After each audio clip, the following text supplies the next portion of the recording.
You haven't heard about the McCrispy yet? Well, then, you probably haven't heard the sweet silence after the first crispy bite either. Go try it for yourself to hear the best nut sound you've ever heard.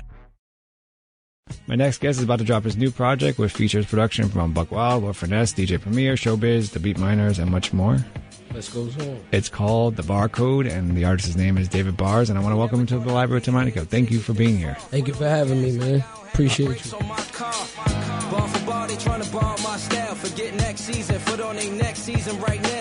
I've been nice since I started. Fully automatic clip. I never miss. So I'm a little under the weather, so it's that time of year. That time of year. So I was listening to, I think I was listening to one of your albums, and they talk about talent shows you used to do. Oh yeah, that was. What were you spitting? What kind of what were you spitting in these talent shows? How old were you? I had to be about 11 years old. It had to be because I was about 5th grade at the time. I was doing those talent shows, so yeah, you figure I was probably 10 around there. I was spitting some bullshit. That shit was trash, you know what I'm saying? But I had the ambition, and I just something I wanted to do, and when I put my mind to something, I kind of just do it. And I was really confident back in them times. That's what you got to be, right? Yeah, I'm very humble now. I was really confident. I probably talk more shit back then than I do now. Well, I mean, it's interesting for you. You think about arts in schools, right? And you have yourself spitting and rhymes. So, what was the? I mean, was there a good support system in your school in terms of the teachers and Oh yeah, I linked up with one of the most popular kids in the school.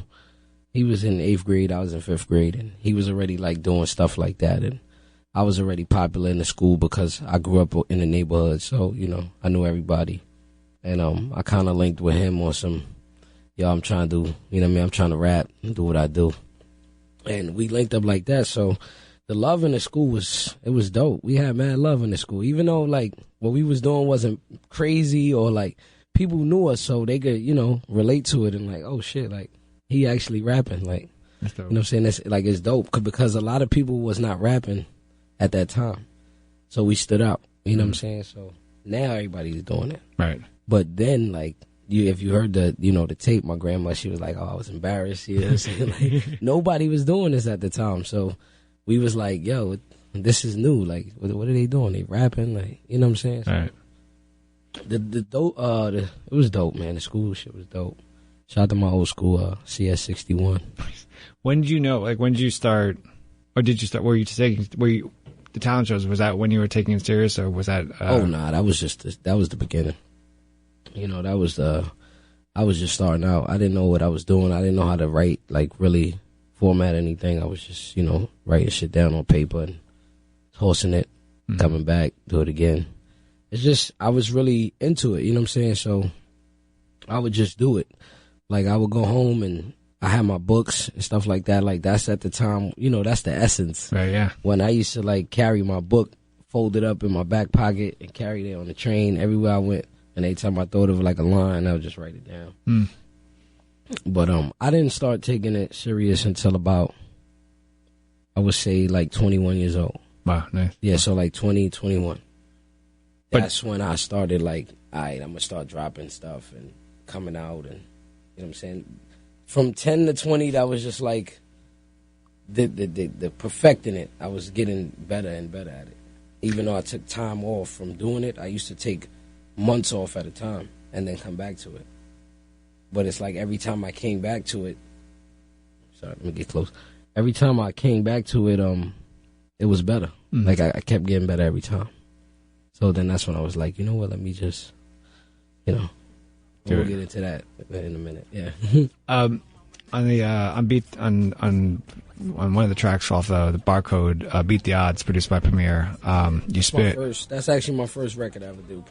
Wow, yeah, that's that was the first one, the first official song we did. I want to talk about that collaboration and how it happened, but you spit Where I'm From, We're Not Meant to Make It, I Guess I Beat the Odds. Yeah. So let us you did partly let us know where you're from, but how has where you grew up kind of shaped you as not just a person, but as an artist? And who were you looking towards in terms of being an MC? You mean as far as like inspiration from my borough? Yeah. I mean, clearly, you know, we got Pun and we got Showbiz, AG, we got Lord Finesse. There's a lot of people, you know, from the Bronx that's, you know, that's inspirational. I definitely came up in the era of Pun because that was my, you know, that was the time I was listening to that type of stuff and started getting into the rap, hip hop. Definitely Pun. The whole Fat Joe Terror Squad movement, you know, they did their numbers for a long time. Yeah, that's pretty much it from the Bronx at the time. You know what I'm saying? That's pretty much, because it's really nobody else if you mention the Bronx. I can't even think of it. If I'm forgetting somebody right now, I apologize, but I can't really, from the Bronx, I don't know nobody else. Besides the D.I.T.C, but that was a little earlier. Pun came a little way after that. Right. You dumb to even ask this question. Class in session and bars is clean. I'm back and I'm repping this bars and Preem. I ain't come to talk fly, and I ain't flossing cream. Late nights and hard work, that's what it costs to dream. So yeah, you said this is your first premiere collab. How did this collaboration happen? And when you first heard that beat, what was your immediate kind of reaction? Well, the collab happened through Showbiz, who's actually, you know, my big brother. He's been like a mentor to me throughout all these, you know, past couple years. I've always been I've always been around Preem in certain senses, certain aspects. I've been around him. He knows who I am.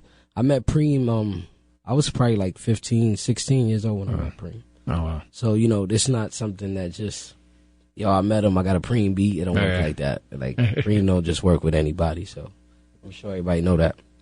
But, so Showbiz set up the session. You know, I went down there. I went to Preem's studio. We actually, he made the beat on the spot. This is how it went down. I like everything like fresh. So it's not like he went in the files and just started picking beats. It didn't go like that. So he started making a beat, asked me if I liked it. I told him, yeah. He kept going with it. That's how that came about. We made everything like from scratch on the spot. Sorry to cut you off. He put all the like, you know, the from the Bronx, all the scratches, he did that after. But the verses and the hook, I laid that. And then he, you know, came and did what, you know, Preem does. So when does, in that process, when do the lyrics start to kind of start getting generated? So basically that night, I was in there. I started right into it, and then was it because I had 2 sessions with him? I'm trying not to confuse them. I had 2 sessions. I remember the one session I was in there writing, you know, doing what I was doing. I remember Preem giving me a menu because there's a restaurant downstairs in the studio, right? So he gives me a menu. He's like, "Yo, get whatever you want." The kitchen closes at 10, so I'm in the room writing or whatever, and I see it's like 9 something. So mind you, we've been there like an hour. I just been in there brainstorming, smoking, you know, getting in my groove or whatever. So I'm like, "Yo, I'm ready to eat something." So I'm thinking we gonna order. We ended up going downstairs to eat. So I ordered this fucking, when I see, like, if I could show a picture right now, like, the steak was like, it looked like a plate, bro. It was a big steak. Like, you know, when you order in a fancy restaurant, I'm thinking I'm about to pay $62 for a small steak with, you know what I mean, something nice. Nah, anyway, long story short, I ate that shit, bro. My man Harold ate that, and Preem had, chef special, a fish or something like that. Even that shit was crazy. So I went back upstairs, put the beat on, start brainstorming again. Preem ends up falling asleep in the other room on the sofa. So I go wake Preem up when I'm ready. I'm like, "Yo, I'm ready to lay it down." I ended up laying the verses. Now I laid 1 verse. I laid 2 verses. Yeah, I laid 2 verses, and I believe I laid the hook too. But for whatever reason, I ended up coming back to it. I didn't finish it that same night. Long story short, the steak I couldn't do it. I was getting tired. We was all tired. We was all like, damn, all right, let's come back to this. So I believe I laid 2 verses, and I might have went back and did the hook, something like that. But the experience was dope, man. Like, it was super dope. You know? Is that something where, like... it's like family shit. But also, you get a Preemo beat. I feel like do you put extra pressure on yourself to, do justice to the beat? Like you don't want to let it... It's very overwhelming at times. Yeah, it can be. Because it's like they expecting so much just because it's a DJ Premier beat, you know what I'm saying? Right. And who he is and who he's worked with. So now it's kind of like, it's to the point where you could say the hottest shit. Like, you could sit there and write your best 16 and they'll be like, but he didn't do this like that. Or there's always a room for like criticism when it's something of that, you know what I'm saying? Something that serious. And they like, but if you would have gave it to me, or like, the comments on. Of course, yeah. Stupid shit, but it's definitely, it's definitely, it's a lot of pressure. I want you to keep talking about just the pressure you might put on yourself, and that's your friendship and your connection with the D.I.T.C. Yeah. And I read in weeklyrapgods.com talked about one of your videos and said D.I.T.C. is keeping the legacy going with emerging hip hop artist David Barrs. I mean, that is like a true legacy, right? That right? So how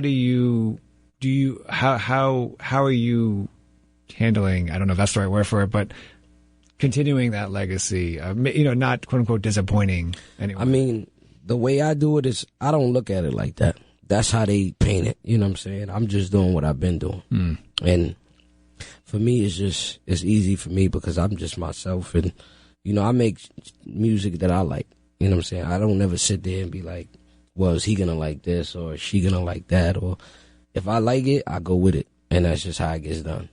So, they, internet, they always going to say the legacy or, that you're carrying this. Or, I mean, if I was to look at it like that every, few minutes, it might be more like, shit, I got to, come with it. But I feel like I do it from a more natural standpoint. You know what I'm saying? Being that I don't look at it like that. Obviously, in the back of my mind, I know that's what it is. But you know what I'm saying?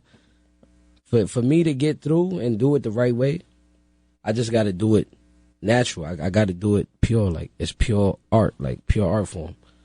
Like, when I'm in album mode, I shut the phones off. I do all that. I don't want to be involved with social media. You know what I'm saying? Because I feel like people get caught up in that pressure. And then they don't know how to get out of it. Right. In a sense, like, we could be our own critics. I mean, our own enemy at the same time. Like, being an artist is rough. You fight yourself more than anybody. Right. No, it's true. Worst critic. You know what I mean? There's this confidence that you lay out in your rhymes, and it brings you to this line you did off of one of your EPs, Bars and Beats, with the How I Got 'Em, produced by Showbiz, where you actually say, I'm way too advanced, that's why they have respect for me. Yeah. It just streams like crazy confident, confident about yourself as an MC, as an artist, as a lyricist. So, one, where does that confidence come from? But two, what was that moment where, when you said, you're 2021, when you started taking it seriously, but what was that moment where you said, or maybe that lyric that you wrote that said, all right, this is me. This is the line that they're going to respect me at from here and forward. On the How I Got 'Em? Yeah. That line you just said? Yeah. Well, I mean, the confidence is one, I'm from the Bronx, you got to be confident growing up in the Bronx to survive, to get out, to make it, whatever they want to call it. But, I mean, I've been doing this shit for a long time, Tim, you know what I'm saying? So, the rap thing is really easy to me. You know what I mean? I could rap all day, like, right. But, is that really what we here to do? Right. You know what I'm saying? We trying to show people what it is. But at the same time, like, confidence is key. And I've realized that. If you're not confident, you're not going to get nowhere. You know what I'm saying? Because it's like even with women. When you approach a woman, you're confident. She likes the fact that you're confident. You could be in a subway full of people you don't know. But the fact that you went out your way and, you know what I mean, you showed confidence, it could be the whole difference. So confidence is key, you know what I'm saying? For any of the people coming behind me, anybody struggling with like, You know, a lot of people struggle with depression and stuff like that. You know, my message is to stay confident, and, you know, a lot of things have changed for you, man. So it's kind of like, in a rap thing, it's kind of like borderline cocky, confident. Right, yeah. You know, they're going to say, oh, he's cocky, but that's where that's why it's borderline, because I feel like it's more confident. That line sounds a little cocky, but it sounds dope because it's confident. Right. So it's like, you know what I mean? It could go both ways, but confidence is key, man. It's key. And, yeah. That's how that came about. So, of course, that shit for so long. Of course, like your name, you spit bars, and you hear your stuff, and and to me, it's not, I know it's not, but to me, it's like, sounds like, I would try to figure out how you write your stuff down, because it sounds like kind of like it's a freestyle in a way, but a freestyle that makes sense. Which one? You mean in general? A lot, just in general, a lot of your stuff. So, and you kind of touched on your writing process with the premiere stuff, but what is your, like, how do I write? Yeah, how do you write? Well, it's funny because somebody asked me that the other day. I went to, I was at a video shoot with Fred the God and some other people there, and Fred's man asked me, like, yo, how do you, he's like, you don't be writing that shit down, right? How you remember all this shit? I was like, yo, I piece it together. So in a sense, I record myself a lot. Okay. That's why when I came on here, I said part of my voice, because I'm a little stuffy, because I know, you know what I mean? I can obviously hear when I talk. But I had a session 2 days ago I had to cancel because of my voice. So I was like, yeah, because I voice note, you know what I mean? Voice recorder. I use that. And I'll be like just putting lines together. And then I'll just, like, I like to go in the studio and do everything on the spot. I don't like to sit on music for like a few days, which is why some of it sounds like I'm freestyling it. Because I remember the lines, and I really don't give myself enough time to practice perfect the cadence in some sort of that nature. Like, I don't practice the cadence or how I'm going to say it. I kind of just focus on remembering it most of the time. And sometimes that's why it sounds like that. Like, I don't really like that it sounds like that, though. If you get what I'm saying. Like, I think it's dope because obviously you've been doing this for a long time to pick that up. Because a lot of people wouldn't notice stuff like that. Like, they don't listen that close. Right. To catch on to stuff like that. You know what I'm saying? So that obviously shows you know your shit, too. Try. You know your shit, yeah, because... So is that, I mean, with the cadence stuff, is that something that you're trying to work on, or is that something that kind of, it just fits you perfectly, not, in a weird way, not to work on it? Yeah, like, that's my weird way of creating, you know what I mean? I feel like as artists, we're all a little weird, in a sense. Right. You have to be weird to create. Like, it's not even nothing funny, you know what I mean? It's just like, a lot of artists do weird shit. Like, I'll be in a session and I'll be writing something or like rapping, and I'll be walking in circles the whole time in the room. That's great. Like, and just coming up with my bars, walking in circles. And I've came up with some fucking hell of like crazy ass songs doing that. So I just always keep that same, I feel like, because music is like a vibe and it's a feeling. So if people feel it, they're going to like it. But if you're saying all this stuff and I don't feel nothing you're saying, if I don't feel that it's coming from a real place within you, I'm not going to like it. Because we can all feel when something's not, you know what I mean? Yeah. Like, yo, you could have did that one more time. Or, you know, put a little more feeling into it. You know what I'm saying? So the cadence part, I think I got the cadence part. I just, that, like I said, that's me being a hard critic amongst myself as an artist. Those are just little things that, you know, I look at, and that's how I always, you know, seem to go to the next level, because I listen to my music back and I kind of just study my own self. Like, oh, I could have did this different. Or like I notice my own flaws in a sense. So that's, I wouldn't say it's a flaw. But it's something I can work on. Right. Well, yeah, I mean, that's, you're trying to get better. But, I mean, it's not, but that's not a flaw. Just, you know, you're trying you're trying to continuously top yourself. Yeah. But then it's like, what do we do in the era where they don't care about that? Right. Oh, that's a good point. You know what I'm saying? So is it only being looked at from the hip hop heads, or is it, you know what I'm saying? Because the new era, they don't care about that shit. They cadence and all, they don't. Right. You know what I mean? They don't even talk like that. Oh, the cadence. Like, people that's hip hop know. But like the new generation, they don't, oh, I'm going to focus on my cadence. Or, you know, people, they don't do that. Everything is the instrumental, And if it's hot, they gonna play it because they talking that talk. But it's, I mean, but if you think about that, right, and you're surrounded by incredible mentors, right? Yeah. Yeah. I mean, you're surrounded by people that understand the difference between kind of a one-hit wonder artist versus like an artist that's going to have career longevity, right? Mm-hmm. So if we think about you practicing or focusing on your cadence versus an artist that doesn't focus on their cadence and is just like doing that hit, whatever. Yeah. There's a conversation, I mean, there's a point to be made that your career will be a lot longer, right? Oh, yeah, of course. Than there, because you're actually, as a hip hop artist, you have to develop your artistry. Yeah, because when you have your own sound, you become timeless. Right. Like I have songs that I haven't released, but that's been recorded about, I would say 3 years ago, and they sound like yesterday. Wow. You know what I mean? And that's not even coming from me. I've played them for people who haven't heard the song, and they're like, "Yo, when you did this, like, are you putting this out?" I'm like, "Nah, I did that 3 years ago." I'm just like, certain music, like, I feel like you just have to wait, and you gotta hold back sometimes. Like, you gotta keep something put away for the right time. Right. Because certain songs need a certain platform. Because you could drop a hit record too early and it won't go nowhere. Right. You know what I mean? Because you didn't have the range to put it where it needed to be. So certain songs, we gonna hold them and use them when it's time. But just the fact that they sound like they're new means that, I'm in the right direction. Right. That's dope. But longevity, that's definitely, I always speak about that.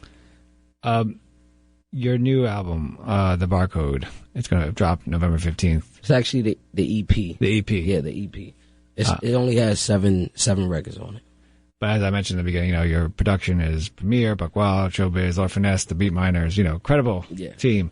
And then you also have Fat Joe and Corey Gunz. Yes. Just in case, what do you want people to expect from this EP? But also, if we could do kind of like, the whole idea, like give artists their roses while they're here. Mm-hmm. If you could kind of talk about each person that worked on your album and say like kind of like one sentence about like what you learned from them or what you appreciated most from them. I'll start with Showbiz. Showbiz has been, he's been with me since we started, and he's definitely the one, pulling all the strings, and making these things happen. So shout out to my brother Showbiz. Definitely, without music we still be fam. You know what I mean? It's family. So shout out to my bro Showbiz. Premier's a cool guy, man. Like, I knew Premier for a while. He always speaks highly of me, and it was super dope working with Preem. Like, it's just because like I said, the history, Yeah. So you like, damn, this guy worked with Nas, Jay-Z, like Biggie, all my favorite rappers. You know what I mean? Especially coming from New York. But yeah, Preem is super dope. With Preem, I say, just come with your A game. Mm. That's what I learned from Preem. Come with your A game, and he gonna deliver. So. You know what I'm saying? Lord Finesse, my guy Lord Finesse. Shout out to Lord Finesse, man. He been rocking with me. He's fam too. You know what I mean? The whole D.I.T.C is family. So, actually, fun fact about Finesse, he's the one that got Rosenberg to play my first joint on his show. On Hot 9. So, shout out to Finesse for that. Buckwild, he's a genius. He's still killing. He's still hungry as ever. He did the one with Joe. And I believe was next. No. Finesse did next season. I'm sorry, but shout out to the whole camp. Shout out to everybody on the project. Corey Gunz. I've been knew Corey for a long time. Me and Corey grew up in the same neighborhood. Fat Joe. The session with Joe was crazy. That shit was hilarious. You guys were in studio together. Yeah, we was in the studio together. That's great. It's funny. So Show set up the session as well with that, and I get there. Supposed to be there at 6. I think I got there like 6:10. Fat Joe was already in the booth recording, and he was already doing his verse and shit like that. So, but like I came there with nothing ready. Like I knew the beat, I ain't know what we was doing. I just came in there ready to work.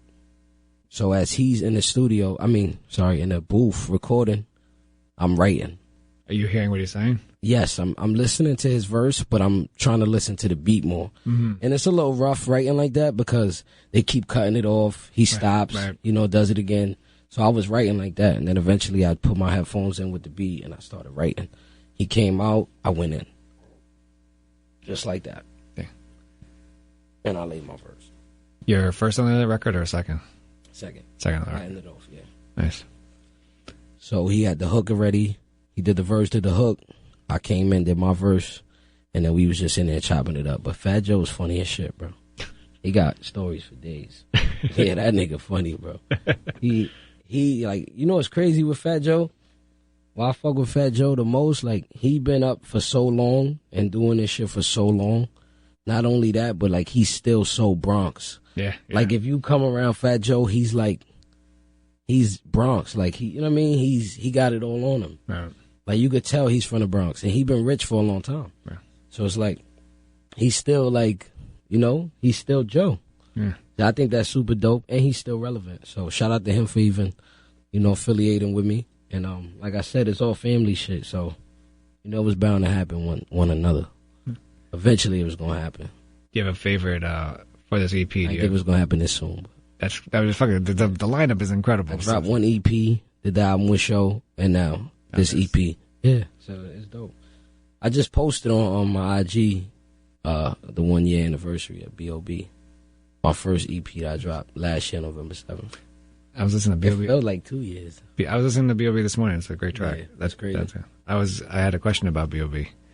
I'm trying to remember. But yesterday was the 1 year anniversary. B.O.B. is the track B.O.B. is like, the name of the EP is B.O.B. Bars Over Bullshit. Right. And then, but I named one of the songs B.O.B. Yeah. No, but I was listening to, but then the track, the EP B.O.B. is great. Yeah, thank you. And then the track itself, I think, is like a perfect New York joint. but also like a perfect example of, and it references another track you did, which I don't remember the name, but you actually say it. You go, I'm painting pictures with words or something like that. Something I think that might have been the How I Got Him joint. Yeah, How I Got Him. Because How I Got Him is on B.O.B. and it's also on Bars and Beats as well. Okay. Yeah. So then B.O.B. the track is like, it's perfect what you reference about how you painting pictures with words. Yeah. B.O.B. does exactly what you want to do. Right. Yeah, and I was just like, that's the image we was going for. So. And there's another track that I don't remember that I was listening to it while I was biking, and it was another great track because it goes right into. But it just takes you through your life. Yeah, like it's the one where it's a short story. It's like a short story. It's the one where you keep saying you reference. I dropped a mixtape in 2010. Yes. Yeah, and that's the one I was like, and I was listening to it. I was like, well, I guess I don't have to ask him a question about his, like just listen to this track and you hear a whole thing about his life. So there's gems. I mean, throughout your discography that I kind of like really appreciated. So I have two more questions. If you take a lyric that you wrote for this new EP that kind of summed up where you are now in your career, is there a lyric that kind of stands out? Maybe even like a line that you said that's kind of like, all right, this is me. And that's dope. A lot of good ones. There's definitely a lot of quotables on the barcode. When you get into the songs, there's some quotables on there. A lot of quotables. If we speak in a cocky reference as far as like music, because I am coming with the intentions to be the hottest of the hottest. Like, I don't think nobody could fuck with me as far as the rap shit goes. So I'm gonna use the Beat the Odds line. The one where I said, mad progression, I'm past the stress and who better than bars. You dumb, they even asked this question. I'm gonna use that. That's one. But that's my cocky, sad side, you know what I'm saying? And again, it's just confident shit. That is my last question. You've been doing this obviously, from talent shows as a kid to being serious when you turn 2021. But what's the favorite aspect of rap music, but also what's your favorite aspect of hip hop culture?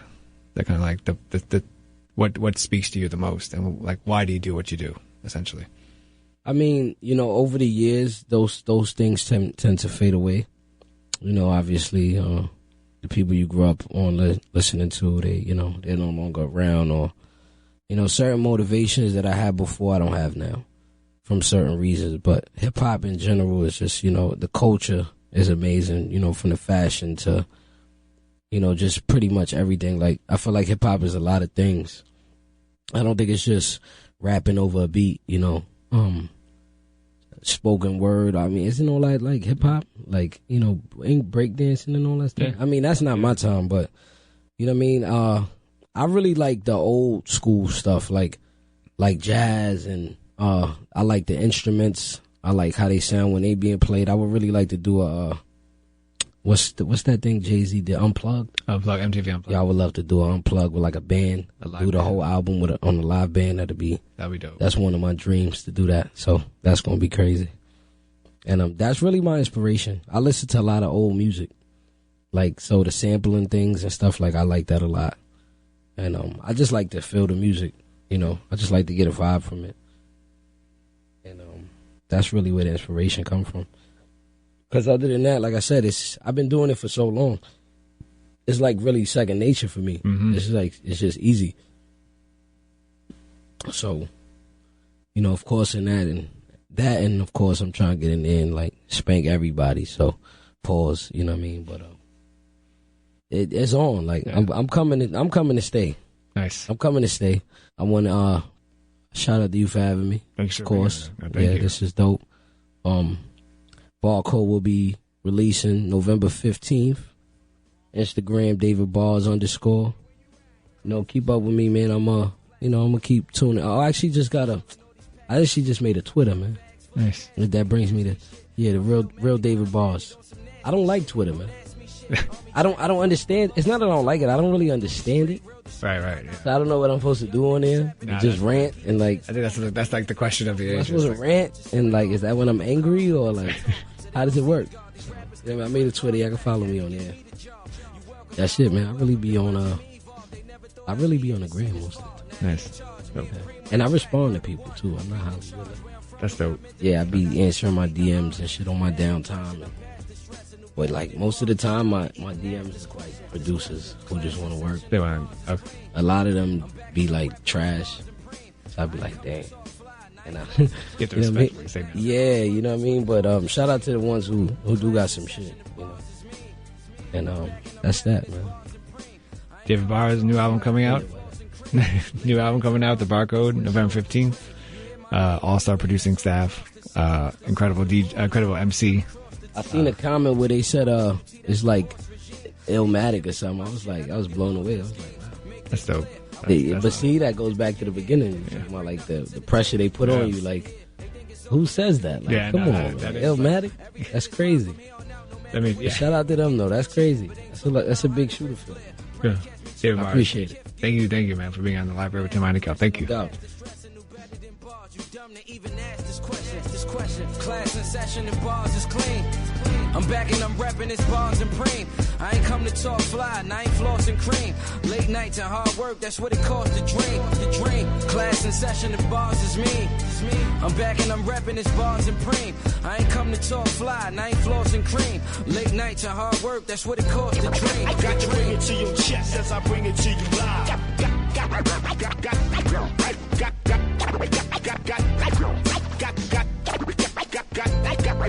to bring it to your chest as I bring it to you live.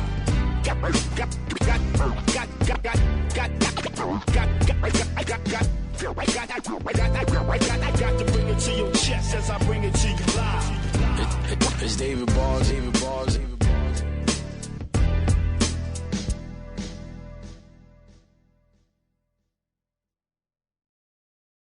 You haven't heard about the McCrispy yet?